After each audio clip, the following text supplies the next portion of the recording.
Welcome to this, was it our fifth in the series of 6 on significant personalities from different religious traditions.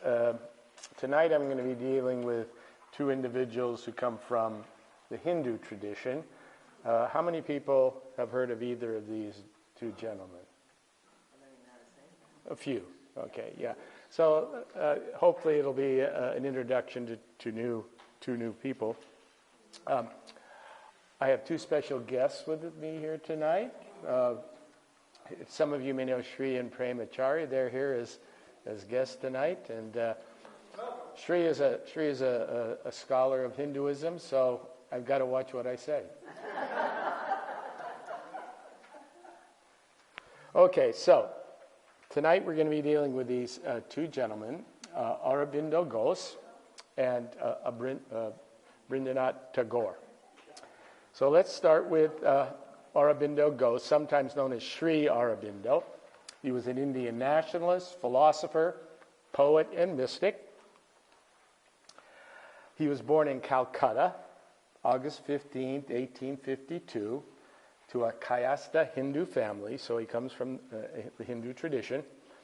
His father was an assistant surgeon in Rangpur, Bengal, which is today Bangladesh. So if you can see where that is on the map, the little red part. Today, what was under the British was there was West and East Bengal, and then after partition it became Bangladesh. So his father was a surgeon, and he was a member of this organization known as the Brahmo Samaj, which was a religious reform movement. Had been influenced by British criticism of Hinduism, so it was an attempt to reform what some of these more intellectual types thought of needed reform in terms of, for example, the practice of sati, or female immolation. They were very much against that, although it wasn't that widely practiced, although in Bengal it tended to be a little more, and untouchability. So his father was very progressive, if we can use that term.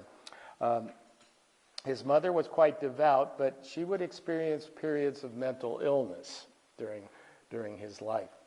He had 2 elder brothers, a younger sister, and a younger brother. There he is as a young man. He was brought up speaking English. He also used Hindi, especially to the servants. This was because his father believed British culture to be superior. And he had 2 elder siblings who went to English-speaking schools, and he was sent to a school by the name of Loretta House, a boarding school in Darjeeling, so British education, run by Irish nuns. I'll say no more. His father wanted his sons to enter what was known as the Indian Civil Service. This was an elite government organization. It was comprised of about 1,000 people. And to achieve this, it was necessary that they study in England. You could only get into the ICS if you had studied in England. And so it was there that the entire family moved in 1879. We have a picture of, if you go to this, there's a little plaque there which marks where the family lived if you visit the home. So over the following years, he learned history, Greek, Latin, French, geography, and math to get prepared for this examination. He was also exposed to Christian teachings and historical events, and the latter, especially the historical events, gave him a distaste for religion, which you can probably understand if you studied some of the things in the history of Christianity. And for a period of time, he actually considered himself an atheist.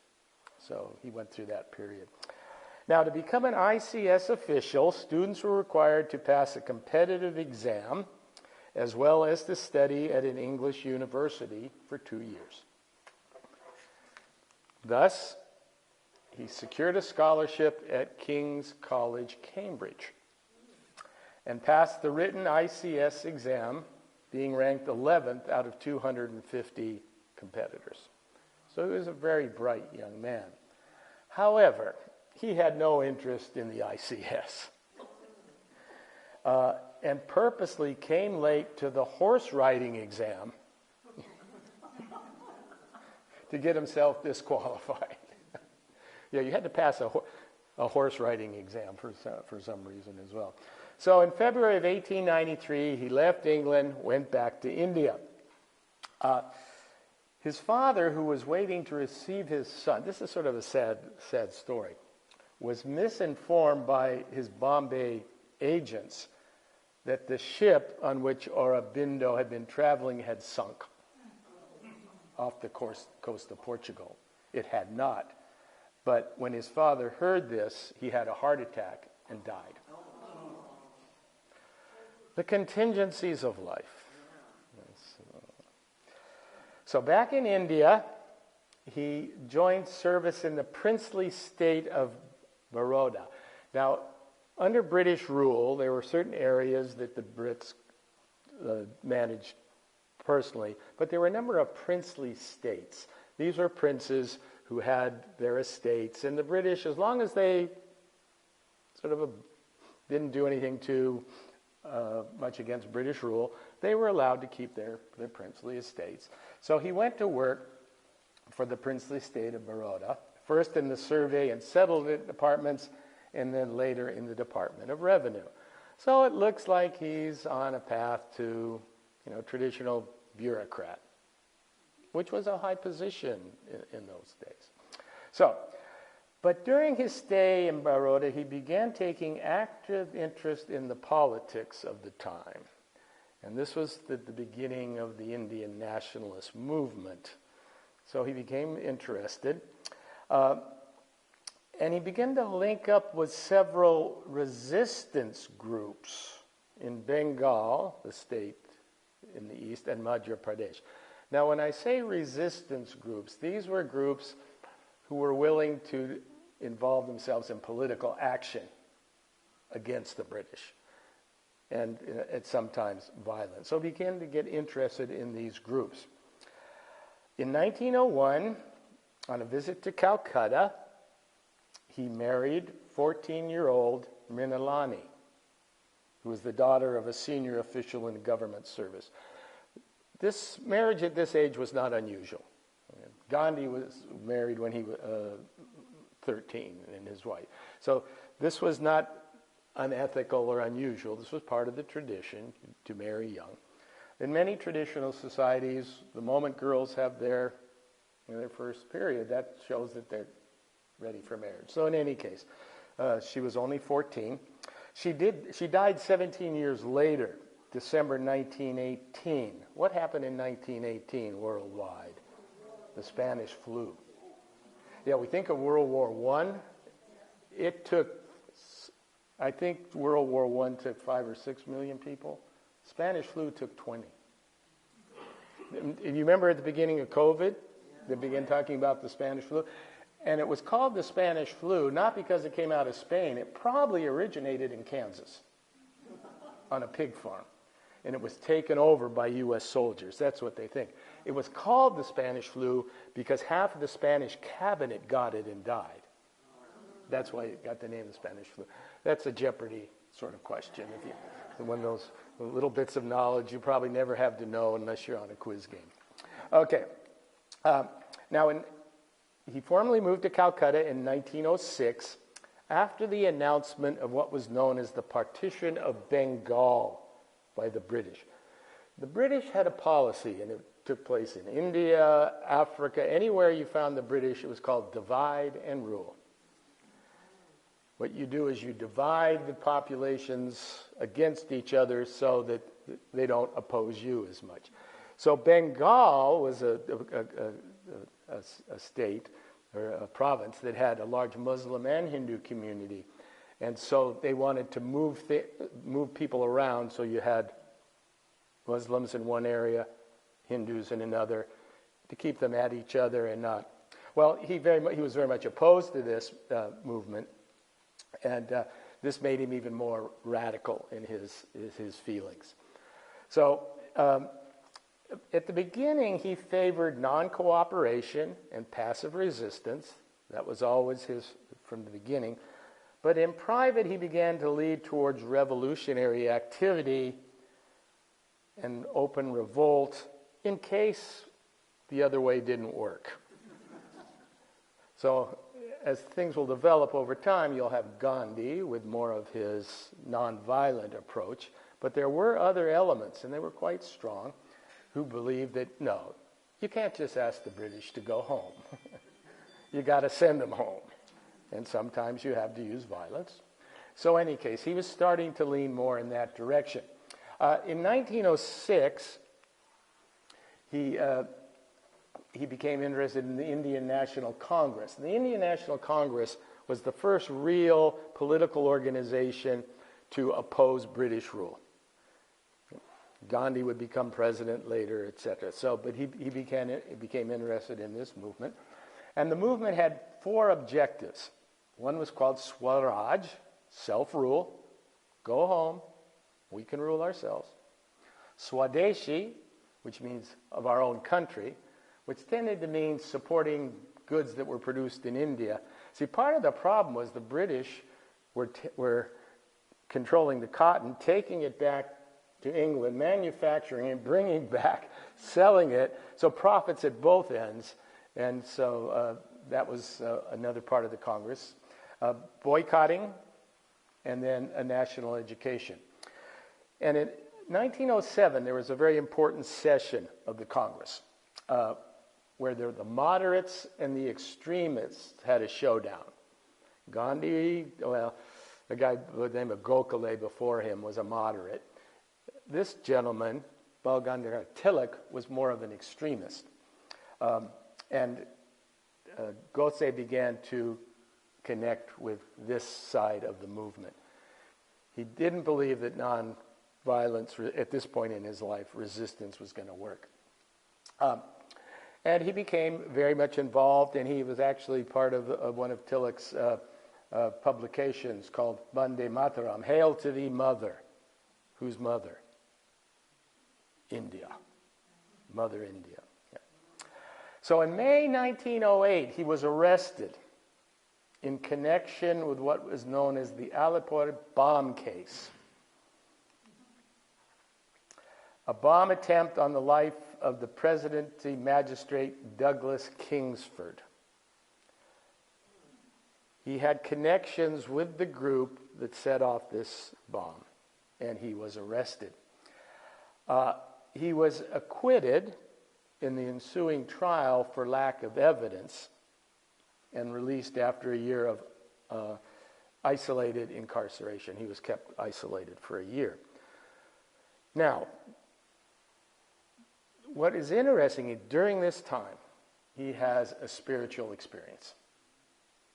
Some might say it's because you were in isolation, incarceration. He has a spiritual experience and realizations. So when he was released in 1910, he withdraws completely from political activities. He's had a new, and he moves to a place called Pondicherry, which is in the south. You can see it on the map there. The British secret police still monitored his activities, but by this time he'd really given up on political answers to the world's problems. He'd had a spiritual realization. He dedicated himself in Pondicherry to what he called his spiritual philosophical pursuit. There he is in Pondicherry. He spent most of his time writing and in meditation. There were 4 young men who had gone down with him, and they lived with him and looked after the household. He basically went into 4 years of seclusion. 4 years of seclusion. And after starting a monthly magazine, etc. And at the beginning, he began to get a few followers, like many Indian gurus do, but it was really pretty small. But then a person came into his life. Her name was Mira Alfasa, who came to be known as the Mother. She began to collaborate with him. She was French. She was a French national, born in 1878. She'd studied occultism in France, with seances and things of that nature. And she had gone to Pondicherry in 1914 and then settled there in 1920. And in 1926, along with Sri Aurobindo, they founded the Sri Aurobindo Ashram. So she was very active in founding this ashram. Oops, I'll get back to that. So on November 24th of that same year, Aurobindo goes into seclusion. Leaving it to the mother to plan, build, and run the ashram. And the ashram was growing. It was getting followers, both from within India and internationally. But he was pretty much like the hidden guru. He was secluded in the house for a number of years. And she was able to establish the International Center of Education at this ashram, which will become very important later. So he finally comes out of seclusion and spent most of his time in literary output with voluminous correspondence with his disciples. His earliest writings are basically letters to his disciples. I think there were several thousand letters in which he was trying to describe his spiritual understanding and experience. These would only be published much later. And then in the late 1930s, he resumed work on a poem he had started earlier, and he would continue to expand this poem throughout his life. It was blank verse of approximately 24,000 lines. And the title was Savitri. It's an epic spiritual poem, like I said, in blank verse. It's based on a legend of this character, Savitri, who was a princess in the great Indian epic, the Mahabharata, of which Sri is an expert, my friend Sri. He's taught classes on the Mahabharata for Ali. You may remember that. It's a story of this who marries an exiled prince who is prophesied to die early, and she saves her husband from the god of death, persuading the deity to restore his life. And in the poem, he deals with numerous subjects. I mean, it's a long poem, which describes various spiritual paths of Savitri and her father, who are trying to reach a higher stage of spiritual evolution. Remember that term, because this becomes a prominent idea with Sri Aurobindo, that spiritual evolution. And I'll get to say a little bit more about that later. So the original tale, of which is sort of conjugal fidelity, becomes changed into a story of human liberation from ignorance. So that's the underlying theme of this poem. Why is there so much suffering in the world? Because we're all ignorant of the truth of reality. I'll get back to that. His most famous work probably is The Life Divine. That's only 1,100 pages. And in it, I'll get back to this idea of evolution, Aurobindo points out the world can evolve and become a new world with a new species far above the human species, just as the human species transcended previous animal species. Now that might sound way out, but even a philosopher like Nietzsche suggested that all man is a bridge between animal and spiritual being. We're in the middle. We see ourselves as the final act, but we aren't, according to Sri Aurobindo. We're part of a spiritual process that is continually evolving. And he argued that the end of the spiritual practice should not just be my spiritual individual liberation to nirvana, but also the idea of the descent of the divine into the world through evolution, transforming the world. So a lot of Indian spirituality has to do with getting off this cycle of samsara. He said that's part of it, but that's only the individual part. There's a much larger process going on in the cosmos. And so a lot of his work ties in Western evolutionary ideas with Indian spirituality. And that's an interesting combination. So in August of 47, what year is 47? That's independence and partition. He was strongly opposed to the partition of India. Remember what the partition was? When India is divided into, well, the British India is divided into what we know as India and then Pakistan, west and east. He said, the nation will not accept the settled fact as forever settled or as anything more than a temporary expedient. He shared this with Gandhi. He said, the division of India by partition is one of the worst mistakes the British ever made. He probably was right. He died on December 5th, 1950, of uremia, which I believe has to do with the kidneys, blood poisoning. 60,000 people came to view the body. So by this time, the Pondicherry ashram was very well known. Indian Prime Minister Nehru and President Rajendra Prasad, there's his last, came to praise him for his contributions both to Hindu spirituality and the independence movement.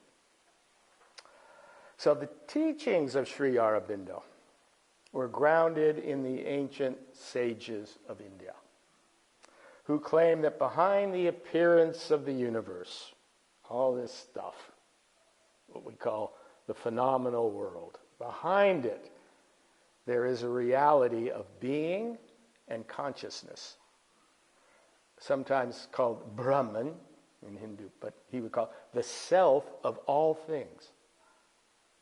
All of this multiplicity is mere illusion, because it's always what? Remember the magic trick? Yeah, it's always disappearing.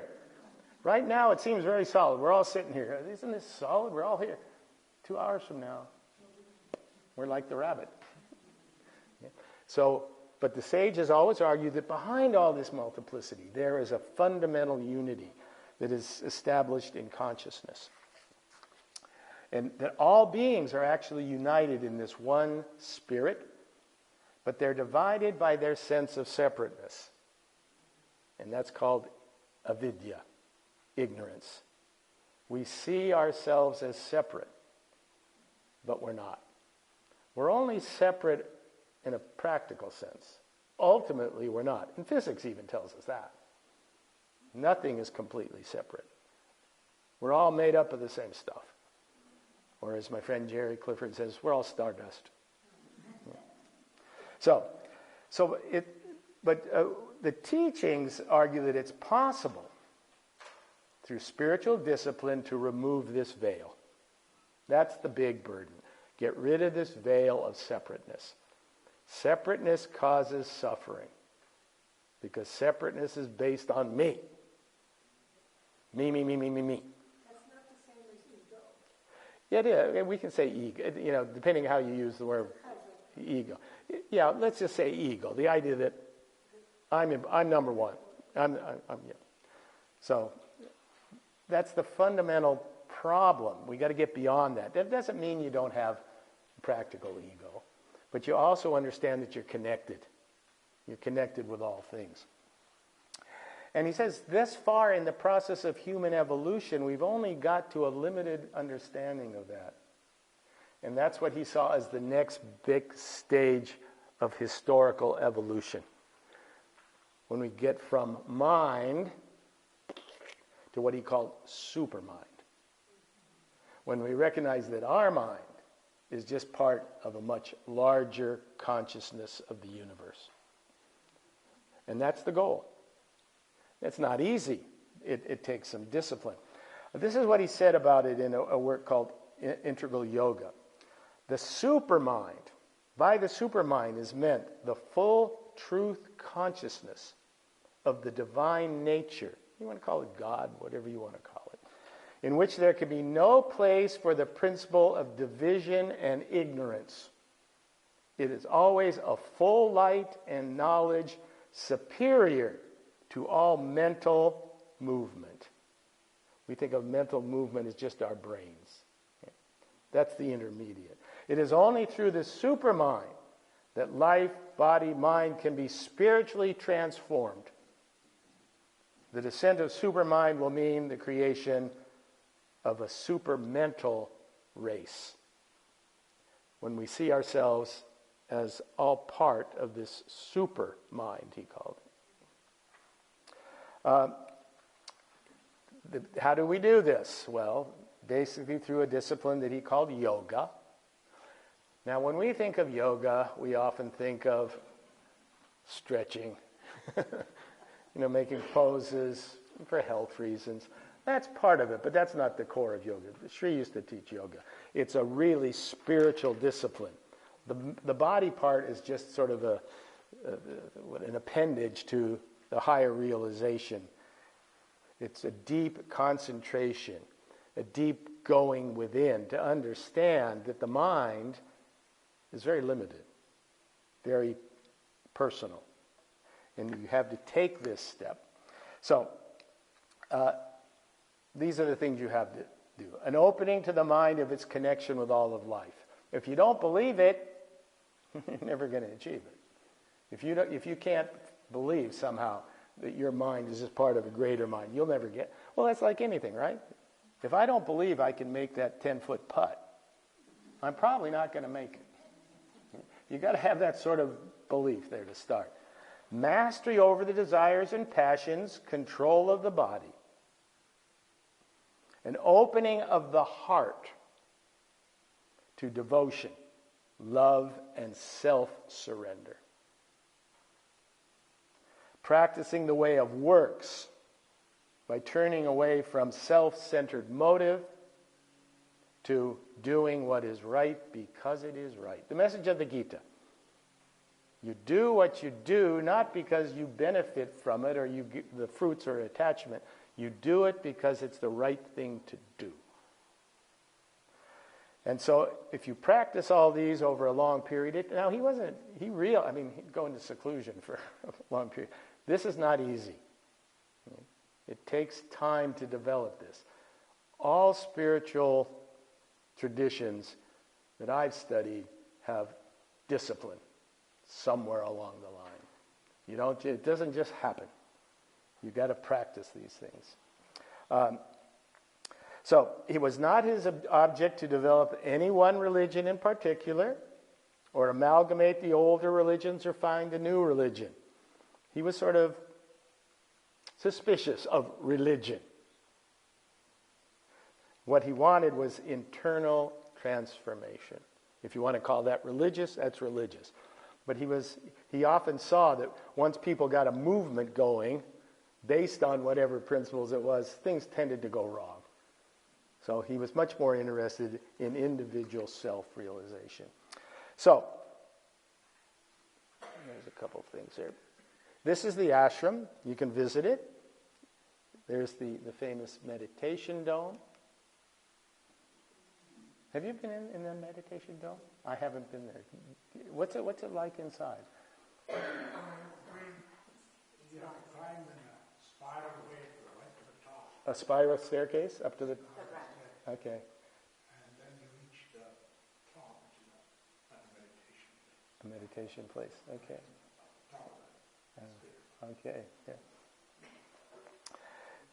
This floor, I think, was designed by the mother. Yeah, this is... The mother more or less took care of the practical aspects of the ashram. Okay, so every year, thousands and thousands, tens of thousands of visitors come to Pondicherry. It's one of the most famous spiritual spots in all of India. Famous ashram. Okay, so that's Aurobindo Ghosh. Any questions at this point about Aurobindo? He was primarily... What's interesting to me is how he went from political revolutionary to essentially mystic. That he had been involved in activities that were violent, and while he was in prison, he had a realization that doesn't really do much in any case, especially for yourself. Okay, let's move to Rabindranath Tagore. Poet, writer, playwright, composer, philosopher, social reformer, painter. A Renaissance, we call him a Renaissance man. Just a brilliant individual. In 1913, he became the first non-European to win the Nobel Prize for Literature. And I'll say a little bit about that in a moment. He was a fellow of the Royal Asiatic Society and was referred to as the Bard of Bengal. He was born May 7th, 1861, the youngest of 13 surviving children. The son of Debendranath Tagore, it's his father, and Sarada Devi, his mother. His father was a philosopher, a religious reformer, also belonged, remember this Brahmo Samaj? He belonged to that society. His mother died when he was 14, and his father traveled extensively. His father was an entrepreneur and a very literate individual, well-educated, involved in all sorts of cultural activities. So he traveled a lot, which meant that he was raised by his older brother and servants. There he is. The Tagore family was a well-known family. It was at the forefront of what was known as the Bengal Renaissance or Renaissance. This was a cultural movement in Bengal, intellectuals by and large, society people, who took in what they thought was the best of the West and the best of the East to try and bring about a rebirth of Indian spiritual life. And they were right in the front of that movement. Cultural, social, intellectual, from the 18th to the early 20th century.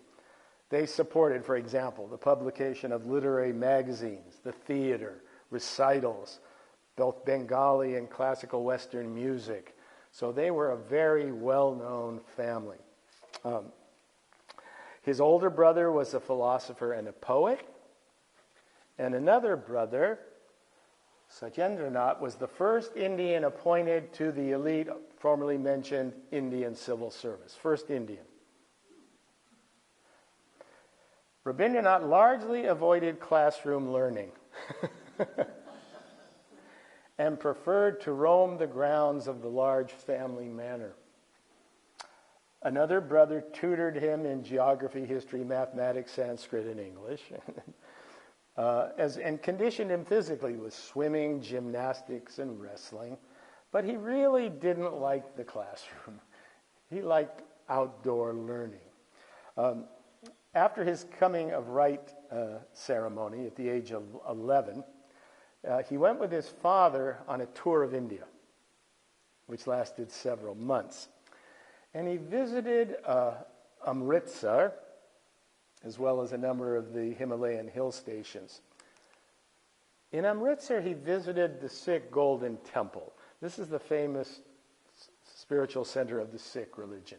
It's in Amritsar. And this made a great impression on him. He recounted this later in 1912 in something called My Reminiscences. The Golden Temple of Amritsar comes back to me like a dream. Many a morning I accompanied my father to this temple. There the sacred chanting resounded continually, and my father, seated amidst the throng of worshippers, would add his voice to the hymn of praise. Because his father wanted his son to become a barrister, everyone know what remember, you know who didn't know that last week? Elbert. He wanted him to become a barrister. In 1878, he enrolled at a public school in Brighton, East Sussex, England. Yes, it was the notion you had to have an English education if you were going to advance anywhere in the British bureaucracy. or to become a lawyer or a barrister. He briefly read law at the University College in London, but he left school, opted instead for an independent study. He found a tutor. He wanted to study Shakespeare. So that's what he spent quite a bit of his time doing, studying Shakespeare's plays. He returned to Bengal in 1880, degreeless. But he sort of had this idea that he wanted to reconcile European and Hindu traditions, taking the best from each. That was sort of a life goal that he set for himself. And he began regularly publishing poems, stories, novels. He was always writing. In 1883, he married 10-year-old Mrinalani Devi. Now, what's interesting, Mrinalani was also the name of Aurobindo Ghosh's wife. Is that a common name? Yeah, Mrinalani is, yeah, okay. So, yeah, when I first read, I went back and checked. I said, I must have got one of these wrong. No, they were both Mrinalani. So maybe it's a more common name in Bengal. I don't know. Again, this was a common practice at the time. It wasn't seen as unusual. They would have 5 children, 2 of whom would die in childhood. In 1890, he began managing his vast ancestral estates. They were known as Shelidaha. This was his father had developed this massive estate. It's in, again, today you'd find it in Bangladesh. He collected mainly token rents and respected villagers who in turn honored him. A little bit like Tolstoy in this way. You know, Tolstoy always felt kind of guilty about all the rents that he was taking from these poor villagers. So this was a very wealthy family. He was managing it. He would take token rent. Sometimes they wouldn't pay him. He didn't care. So he was very much, and we'll see in his writings, he's very much concerned with the common man. There's a period from 1891 to 95, it's known as his sadhana period, named after one of his magazines. So he was producing magazines. He was following this family tradition. And then he wrote this 3-volume, 84-story Galpachuta. So it's 84 short stories. This is one of his early publications. It has ironic tales that examines the poverty of Bengal and its idealization. It's sort of idealized, but yet underneath all this, there was a lot of poverty and suffering. So a lot of his stories deal with that. So in 1901, he founded an ashram known as Shanti Niketan. Shanti means peace. Shanti, Shanti, Om. I don't know if you've ever heard. Shanti in Sanskrit means peace, which included a school. The area was originally established by his father. It was about 100 miles north of Calcutta. Family had large landholding, a very wealthy family. While residing here, his wife, 2 of his children, and his father died. So he underwent the experiences of suffering, as we all do at some time. His writing of stories and poetry continued, and he began to gain a large audience, both Bengali and then all Indian, and then outside of that in the West as well. In 1912, he translated his 1910 collection of poems called Gitanjali into English. They were based on a sort of medieval Indian lyrics of devotion. Common theme that runs throughout them is love. Spiritual love. Not, quote-unquote, romantic love. Deep love. They also narrated a conflict between the desire for material possessions and spiritual longing, which I think, if we're all honest, we're all caught into some degree. The desire to, on the one hand, be materially well off, but then there's the spiritual longing, and often those get into sort of conflict, especially if a decision has to be made. Well, what's important about this Gitanjali was when he was on a trip to London, because he traveled quite a bit, he shared these poems with admirers, including William Butler Yeats and Ezra Pound. London's India Society published the work in a limited edition, and the American magazine Poetry published selections. On November 1913, he learned that he had won that year's Nobel Prize for Literature, basically for this work, Gitanjali. Now, he was also awarded a knighthood by King George V in the 1915 birthday honors. The birthday honors, when a monarch has a birthday, they give knighthoods. It's part, people that have been important are knighted. This is part of the birthday honors. He later renounced, 4 years later, he renounces this knighthood because of something that happened in a place called Jallianwala Bagh. There's the Nobel Prize. Which is in Amritsar, in the Punjab. What happened in 1919 in Jallianwala Bagh? There was a massacre.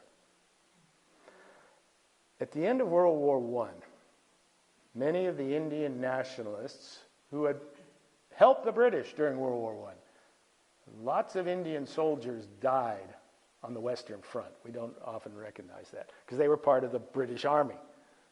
The Aussies, the New Zealanders, there was a feeling that the British at the end of World War I would make moves towards some self-rule. Didn't happen. Didn't happen, even after all the sacrifices. So there was a big protest in Amritsar, in a park called Jallianwala Bagh. It's a park and it's sunk. And all these, has anyone seen the movie Gandhi? Well, there's the scene in Gandhi where the British said, no protests. Protesters arrive. They say, disperse. They don't disperse. They bring in a guy by the name of General Dwyer, who lines up his soldiers and opens fire. I forget how many hundreds of people are killed. Men, women, children. He was later brought to trial in England, and his words were, I was doing my duty. Very British, very British. In any case, after that massacre, what it goes as a knighthood, he gives it back. And this is what he wrote to the viceroy at the time.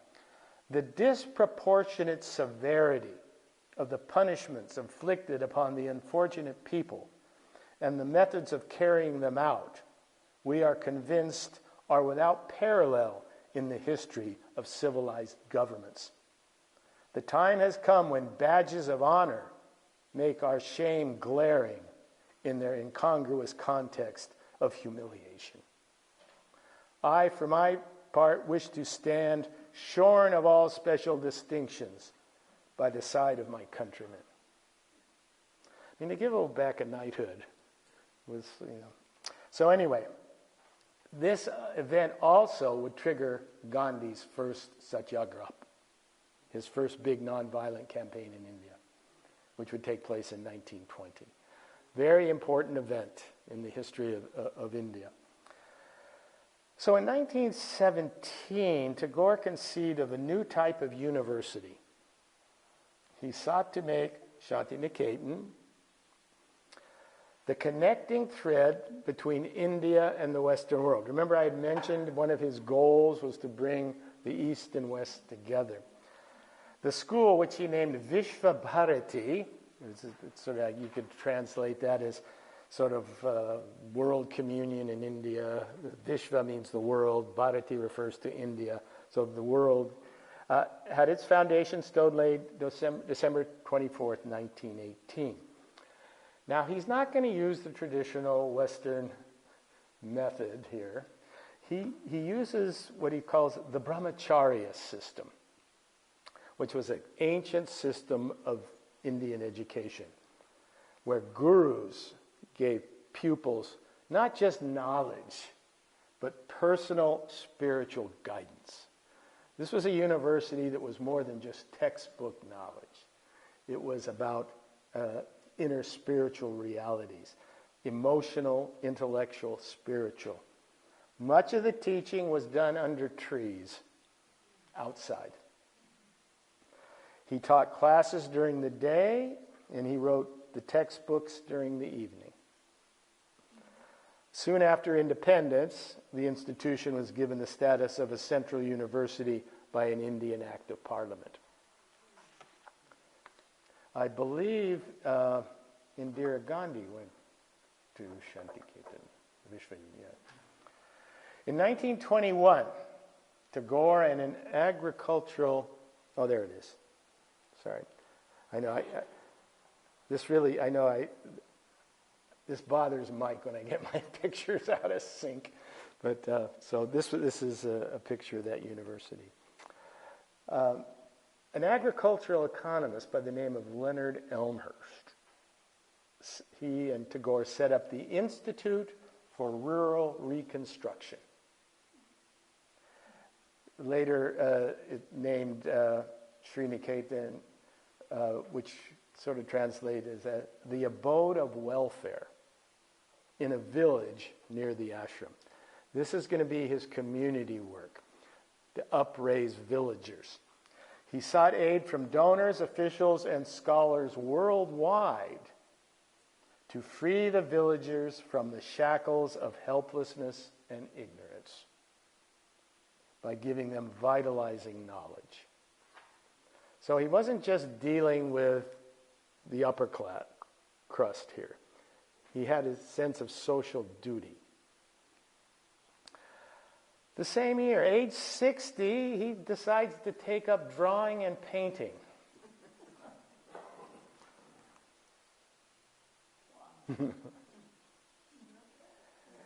He had successful exhibitions of many of his works, which made a debut in Paris, and then were held throughout Europe. So when I say, now if I I'm going to take up painting. I mean, this man was extremely talented. So he took and there's whole parts of the university, a whole college is devoted to his works. And then in the early 1930s, getting back to his social activism, he targeted what he called abnormal caste consciousness, which was his reference to untouchability.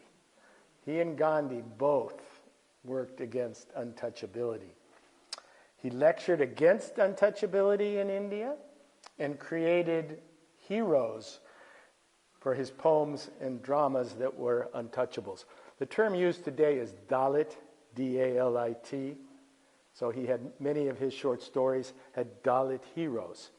So he was trying to get rid of what both he and Gandhi considered a dark mark on Indian society and religion. He campaigned successfully to open this temple to the Dalits in Kerala. Kerala is in southern India. Many of the Hindu temples, and Gandhi would also have a satyagraha against untouchables couldn't go near the temple.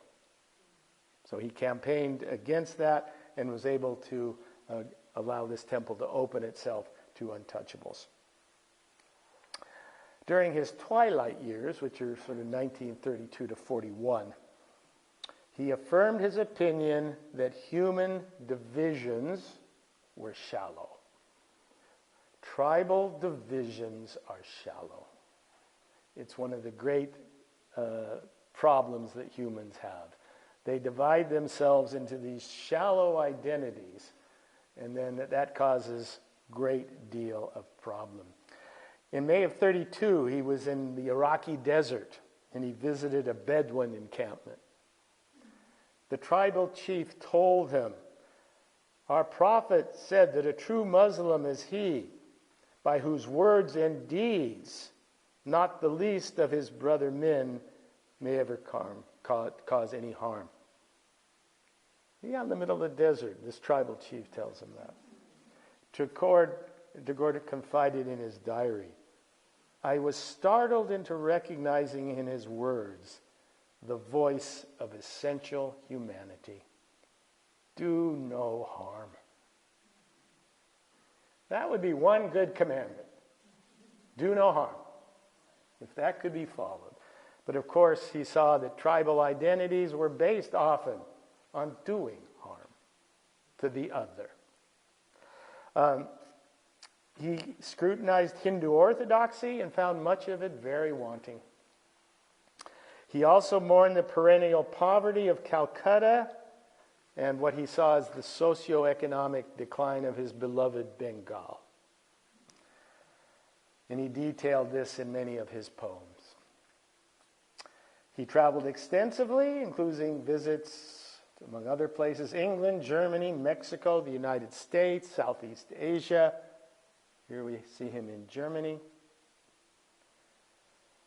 And this period saw the appearance of 15 new volumes, including a number of novels, one known as Char Adhai, which means 4 chapters or something, 4 divisions, something like that. It's a novel about terrorism in Bengal. And the story criticizes the use of terrorism. That's what the novel essentially does.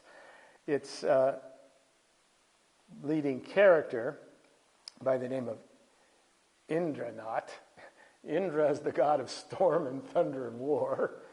Indranath is the leader of the terrorists. He's cruel, and he foreshadows leaders who will emerge worldwide. The answer to our problems is violence and cruelty. He also began to denounce nationalism, which was a pretty problematic thing to do in a country that's fighting for its national independence. But he saw the dangers. He saw the dangers of, let's say, overt nationalism, what many people call patriotism. Because that's the worst tribe of all when it comes to violence, the nation. And you can trace that historically. You don't have to believe me. The violence that has been done. His essay, Nationalism in India, was both praised but highly scorned in India. Again, you can probably see why. Romain Rolland, the French mystic and writer, and other pacifists praised it highly. He thought that we have to get beyond nationalism. This was something Ghost saw as well.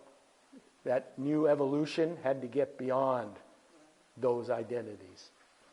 In his later years, he expanded his interest into science.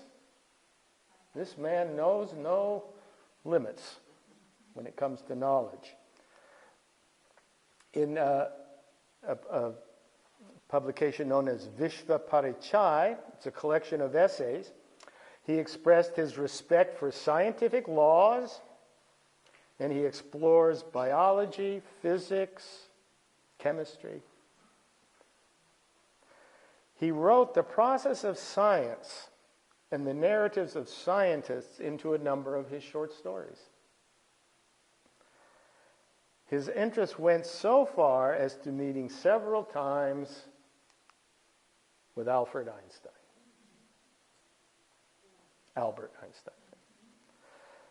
They met for the first time during his tour of Germany in 1926. They had a short exchange of letters that expressed Einstein's respect for Tagore and Tagore's respect for Einstein. They met again in Einstein's house near Berlin in July of 1930, just after Tagore had arrived from Oxford, where he had given the famous Hibbert Lectures, which were later published in the book called The Religion of Man. You want a good read? Here it is. Prema, Shri, Chris and I are reading it together. We meet monthly to read it. Just the brilliance of the prose. It shows his writing. It deals with the universal themes of God, the nature of man, spirituality, and written in what I would call a poetic prose. Very poetic language. And this is the amazing ability he had for language.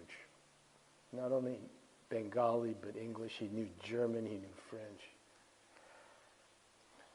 The New York Times wrote an article with the headline, Einstein and Tagore Plumb the Truth, and published a photo of their New York meeting in 1930 with the caption, A mathematician and a mystic meet in Manhattan. Some have described their meeting as one of the most stimulating, intellectually riveting conversations in history. I would have loved to have been there. Just to hear, because they came from two very different approaches in some ways, but they merged. They explored the age-old friction between science and religion. Tagore wrote this, Einstein is an excellent interrogator. We talked long and earnestly about my religion of man. He punctuated my thoughts with terse remarks of his own, and by his questions I could measure the trend of his own thinking. There was no intellectual aloofness. He seemed to me a man who valued human relationship, and he showed toward me a real kindness, interest, and understanding. There were, of course, disagreements. Mainly, Einstein was convinced that reality was independent of the human mind. There's something called reality, which is distinct from the human mind. Tagore always argued that it's always the human mind that knows anything. Therefore, the human mind is definitely part of what is involved in reality. The very notion of reality is a human concept. So they went back and forth on this, because, physics, says Jerry Clifford, there's the scientific laws, they're independent of human consciousness. Tagore said, yeah, but who made up the scientific laws? Were they just out there? Jerry thinks they're out there. And I always say, well, who found them? So anyway, Tagore was always coming from that mystical side. The idea that true knowledge of anything comes from this spiritual consciousness. In any case, wonderful meeting. He also, of course, met Gandhi. And on several occasions had meetings. Two men respected each other, but they had very different views on the future path that India should follow. Gandhi favored what Tagore called a backward-looking approach to society and the economy, as symbolized by the spinning wheel. And Gandhi called on every Indian family to have a spinning wheel. Spin your own. And that spinning wheel, he thought we should go back to village economy, get rid of industrialization. So Tagore thought that was backward looking. He espoused modernity combined with tradition. He didn't think we can get rid of science, we can't get rid of industrialization. It's not going away. Just like the internet isn't going away. Just like AI isn't going away. What one has to learn to do is somehow control it. So Tagore always had that sense. We need science, we need modernity. Gandhi was always more backward looking. But despite their differences, they had great mutual regard for one another. Gandhi always sought Tagore's blessings before each of his satyagraha campaigns. When he was going to hold a campaign, nonviolence campaign, he always wanted Tagore to bless it. And Tagore always did.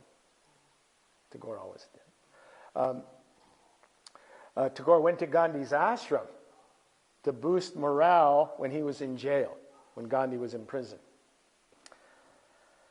Okay, the last 5 years of his life were marked by chronic pain. and 2 long periods of illness. These began when he lost consciousness in late 1937, remained comatose and near death for a period of time.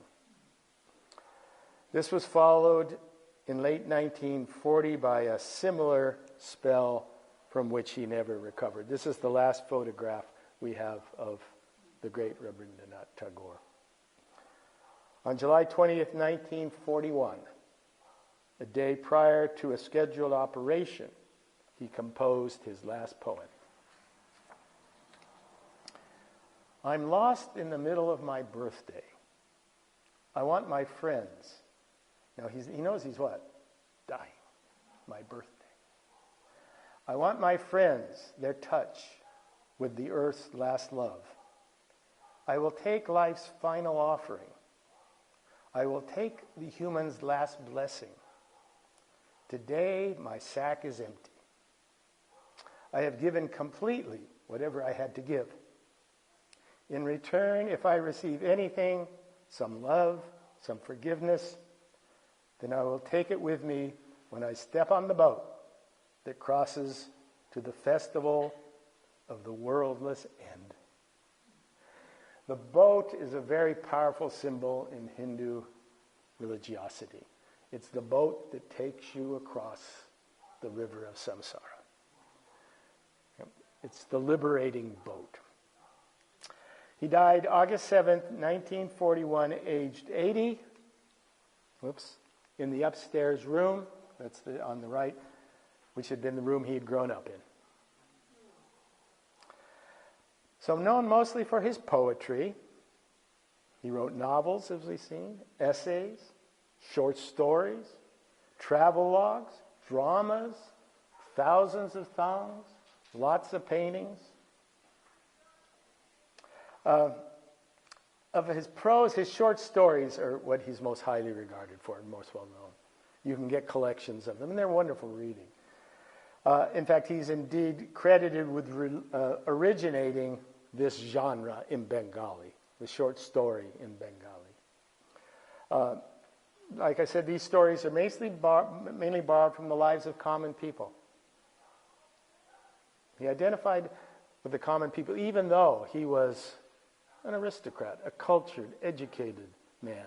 He always had time for the common man.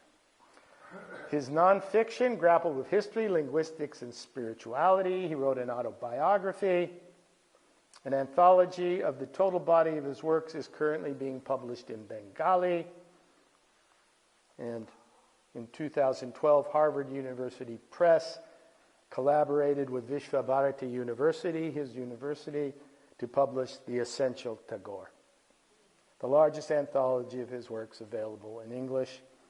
If you're interested in reading any of Tagore, this is the book to get. And it marked the 100th anniversary of his birth. Okay, so there we have 2 individuals who a lot of people in the world don't know much about. But in India, of course, they're very famous. And amongst mystical traditions, Ghosh is very famous. And amongst the literary elites of the world, everyone knows Tagore.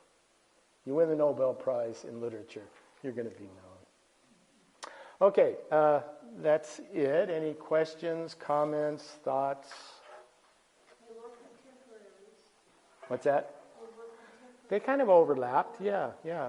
They came from family, the Bengal. Bengal was really the focal point of Indian culture at this point. And this Bengali Renaissance produced, and I've only mentioned 2, lots of other individuals, great poets, great intellectuals, religious reformers, etc., who really wanted to take Hinduism to more of a universal level, whereas of late there's been much more of a, as was true with all the world religions, going back to Hinduism as the only truth, or Christianity is the only truth, or Islam is the only truth. All those tribalisms which we find in religion as well as in politics, etc. If you're going to have tribalism, make it baseball. Giants have won 8 in a row, and they swept the Dodgers at Dodger Stadium. Okay. Any other thoughts, comments? Next week, we're going to go to Buddhism. We're going to look at 2 famous Buddhist personalities, Thich Nhat Hanh, the Vietnamese monk who just passed away in the last couple of years, and, of course, the Dalai Lama, who is still thriving. I just spoke with his doctor, my friend Barry Curzon, the other day. He says he seems to be going as he gets older, so who knows what's going on. So we'll do that next week, and that will be the end of this series. We'll take a week break, and then the next series will start. Okay. Thanks for coming.